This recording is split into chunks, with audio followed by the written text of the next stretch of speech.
শিল্প বিপ্লবের সূতিকাগার ব্রিটেন কি এখন নিঃস্ব হওয়ার পথে? আইএমএফের পূর্বাভাস বলছে, মাথাপিছু আয়ের দৌড়ে ব্রিটেন এখন আমেরিকার দরিদ্রতম রাজ্য অ্যালাবামার থেকেও নিচে।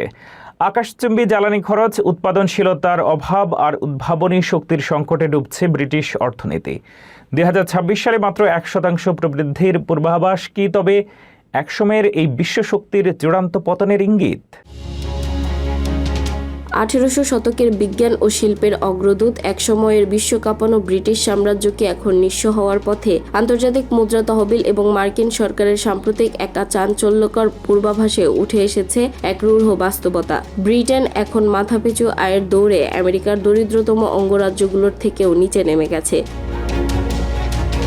2025 সালের অর্থনৈতিক প্রক্ষেপণ অনুযায়ী আমেরিকার অন্যতম দরিদ্র রাজ্য অ্যালাবামার মাথাপিছু জিডিপি যেখানে $60,265, সেখানে ব্রিটেনের গড় আয় মাত্র $60,010। আমেরিকার জাতীয় গড়ের তুলনায় এই ব্যবধান এখন যোজন। বিশ্লেষকরা সতর্ক করেছেন, লন্ডনের ঝলমলে ফিনান্সিয়াল সেন্টার বাদ দিলে ব্রিটেনের বাকি অংশের অবস্থা আরও শোচনীয়। কিন্তু কেন এই ঐতিহাসিক পতন?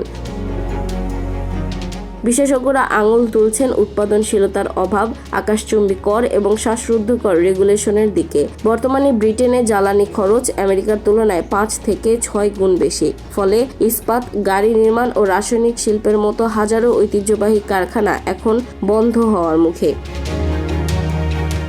অর্থনীতিবিদদের মতে, ব্রিটিশরা এখন ঝুঁকি নিতে ভয় পায় এবং উদ্বোধনের বদলে কেবল সরকারি ব্যয়ের উপর নির্ভরশীল হয়ে পড়েছে। অক্সফোর্ড ইকোনমিক্সের রিপোর্ট বলছে, 2026 সালে ব্রিটেনের প্রবৃদ্ধি হবে মাত্র 1%। উদ্ভাবনে পিছিয়ে পড়া ব্রিটেন কি পারবে তার হারানো গৌরব ফিরে পেতে, নাকি আমেরিকার অঙ্গরাজ্যগুলোর তুলনায় এটি আরও নিচে তলিয়ে যাবে?